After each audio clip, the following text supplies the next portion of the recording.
Business man billionaire Gautam అదానీపై న్యూయార్క్లో case నమోదవడం దేశవ్యాప్తమే కాకుండా ప్రపంచవ్యాప్తంగా కూడా సంచలనంగా మారింది. భారత్లోని ఒక భారీ సోలార్ ప్రాజెక్టు దక్కించుకునేందుకు అధికారులకు 2029 కోట్ల లంచం ఇవ్వజూపారనే అభియోగాలు కూడా ఆయనపై నమోదైంది. ఈ క్రమంలోనే గౌతమ్ అదానీ సహా మేనల్లుడు అయినటువంటి సాగర్ అదానీ సహా 7గురిపై కూడా అరెస్ట్ వారెంట్ ఇష్యూ అయింది. ఈ క్రమంలో అటు అదానీ షేర్లు కూడా భారీగా పతనమైన విషయం తెలిసిందే. అయితే తాజాగా గౌతమ్ అదానీకి కెన్యా ప్రభుత్వం కూడా షాక్ ఇచ్చింది అని చెప్పొచ్చు. గౌతమ్ అదానీ గ్రూప్స్తో కెన్యా ప్రభుత్వం చేసుకున్నటువంటి ఒప్పందాలను కూడా అక్కడి ఈ ప్రభుత్వం రద్దు చేసుకుంది.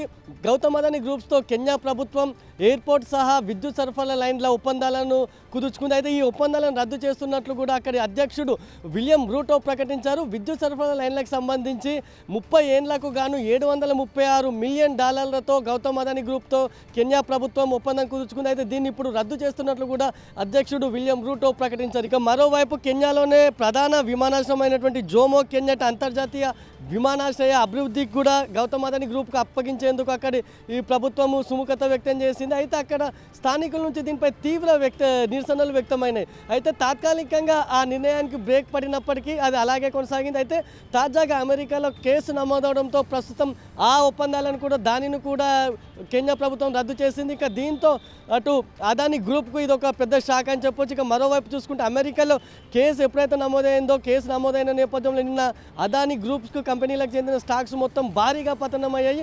20% మేర స్టాక్ విలువ కోల్పోయిందని చెప్పొచ్చు. దీంతో నేను ఒక్క రోజులోనే అదానీ సంపద 2.6 లక్షల కోట్ల మేర ఆవిరైందని చెప్పొచ్చు. ఇది ఒక ఆ కంపెనీకి గతంలో ఇండియన్బర్గ్ రిపోర్ట్ నేపథ్యంలో కూడా 1.5 కోట్లు ఒకటే రోజులో ఆవిరైన పరిస్థితి ఉండేది. అయితే నిన్న దాన్ని అధిగమించి 2 లక్షల కోట్ల సంపద కూడా ఆవిరైంది.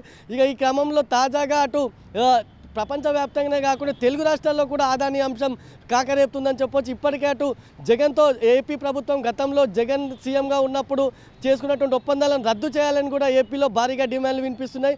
ఇప్పటికే సిపిఎం ఆధ్వర్యంలో అక్కడ ఆందోళన కూడా కొనసాగుతున్నాయి. అటు అదానికి అప్పగించిన భూములను వెంటనే వెనక్కి తీసుకోవాలని కూడా సిపిఎం డిమాండ్ చేస్తుంది.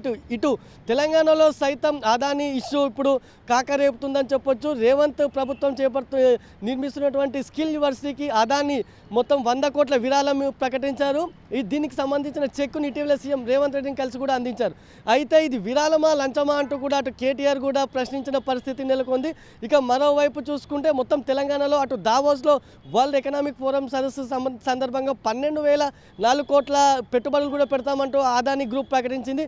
ఈ క్రమంలో ఈ పెట్టుబడులకు పెట్టేందుకే దీనికి సంబంధించిన అనుమతులు పొందేందుకే ఆ 100 కోట్లను కూడా గౌతమ్ అదానీ సీఎం రేవంత్ రెడ్డికి సంబంధించిన చేపట్టినటువంటి స్కిల్ వర్సిటీకి ఇచ్చారా అనే అనుమానాలు వ్యక్తమవుతున్నాయంటూ కూడా కేటీఆర్ సహా పలువురు రాజకీయ నేతలు ఇప్పటికే అనుమానాలు వ్యక్తం చేస్తున్నారు. ఈ క్రమంలో అదానికి సంబంధించిన కేసు రానున్న కాలంలో మరింత ఎన్ని మలుపులు తిరుగుతుందనేది ఆసక్తిగా మారింది.